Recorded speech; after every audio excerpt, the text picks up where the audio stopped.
Hi everyone, welcome back to my channel. In this video, I want to talk about the different risks associated with DeFi protocols, and that includes decentralized exchanges and lending protocols, as well as other dApps or DeFi platforms that you might be using.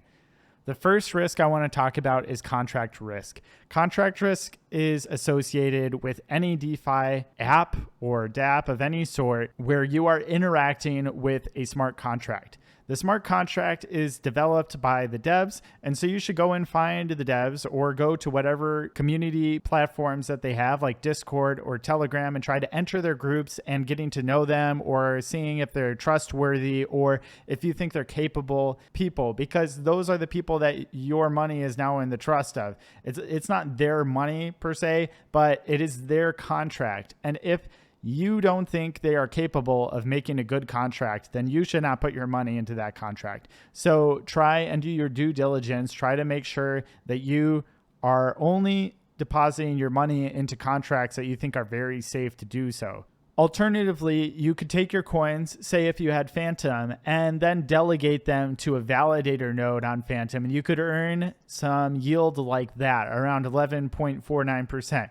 Also, if you want to do that, check out my node 65 if you want to delegate to it. I would really appreciate that.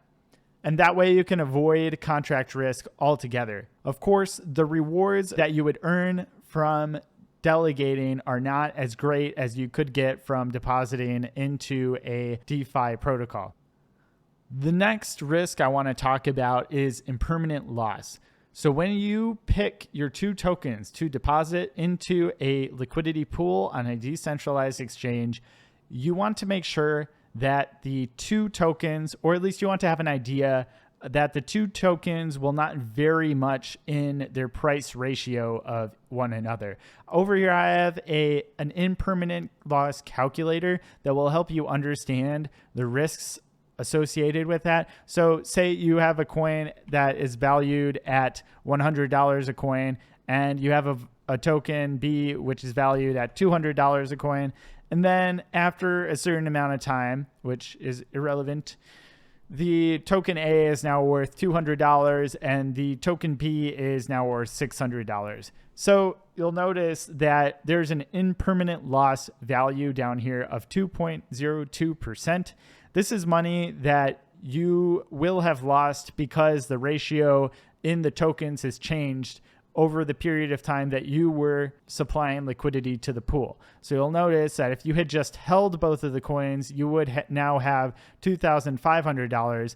But if you did deposit them into the liquidity pool, you would only have $2,449.49. In the grand scheme of things, impermanent loss, while it might be scary, is not too big of a deal. So you'll notice that these coins ended up going from a 1-to-2 ratio to a 1-to-3 ratio, and it doesn't make much of a big deal. Let's say it went to $2,000. All of a sudden now you're talking about a bigger impermanent loss of 25.46%. That's because the ratio between the two coins changed at a large amount. And so you are now losing money because you chose to deposit them into the liquidity pool instead of just holding those tokens. So that's something you have to keep in mind. I'm not going to go too far into depth about why this is the case. There are plenty of videos on YouTube which will help you understand impermanent loss and explain it better than I probably will be able to.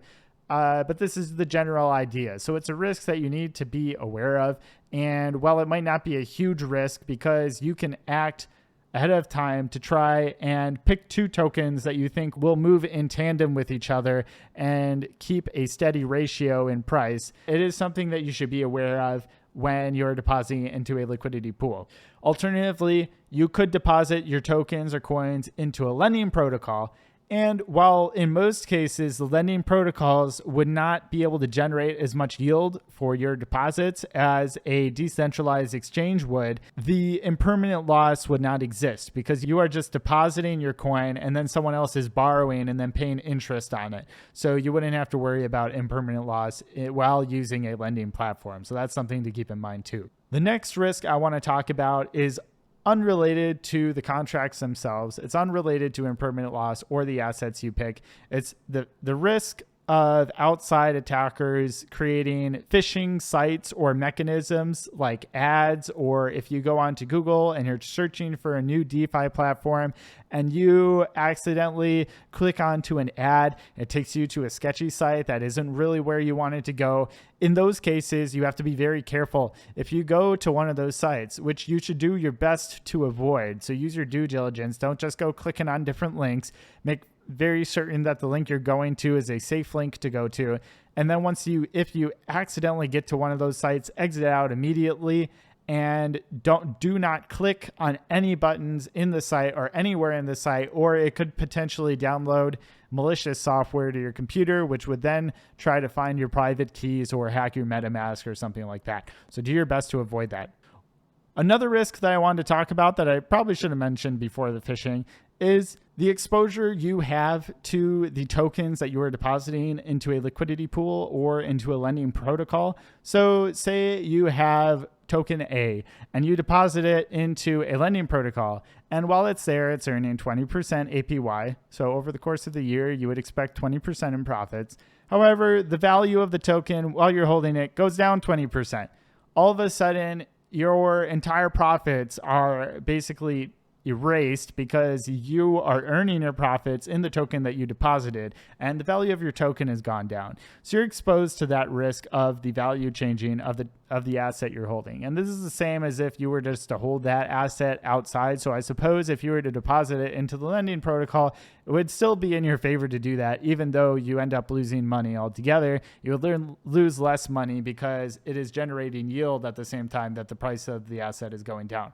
Alternatively, if you deposit into a decentralized exchange, you would still have the same issue where if both of your tokens or one of your tokens went down a lot in value, you would still be exposed to that risk of losing value on your asset. So that's something to keep in mind. The next risk I want to talk about is the risk of malicious software that you have on your browser. So I use MetaMask, and I have heard some horror stories of people who had downloaded additional extensions to their browser, which had code in them, malicious code that would try and find its way into your MetaMask extension. So this is one extension finding its way into your MetaMask extension, and then finding a way to siphon off the funds from your MetaMask account.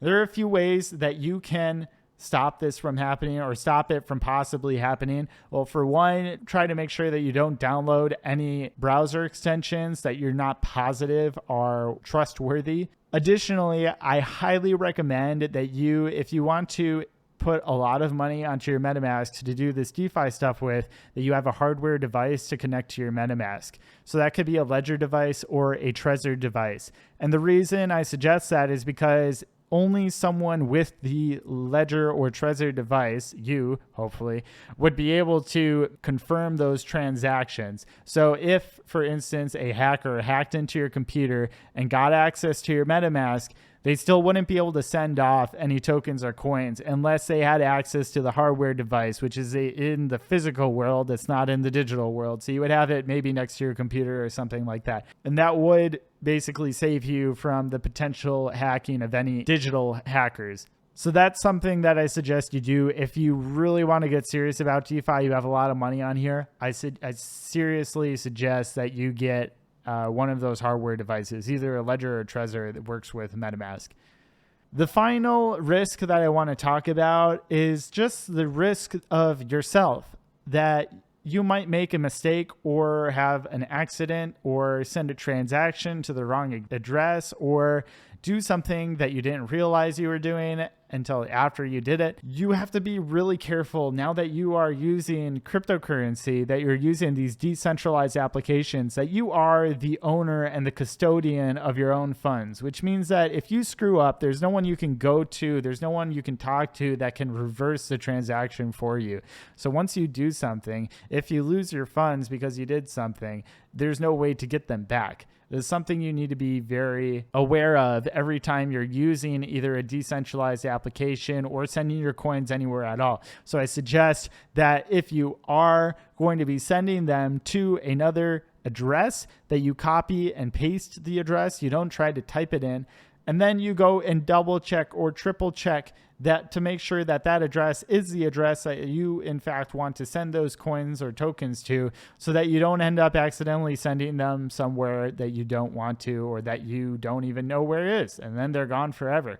So yeah, you should do a really good job at making sure that you are not exposing your funds to yourself. And that kind of concludes all of the different risks I want to talk about in this video. With great power comes great responsibility. And with decentralized applications, you are responsible for all of your transactions and all of your usage of these contracts. So you need to be very careful and do your due diligence and be in control. And if you like this video or you found it helpful, please like and subscribe. And if you have any questions or comments, please leave them below. And don't forget that if you aren't already following me on Twitter at BeastlyOrion, follow me there. I post most of my content there. And I hope to come out with more videos soon that will have different tutorials or walkthroughs to help you guys out with navigating the decentralized finance world. So I hope you guys all have a great day, and I'll see you guys next time.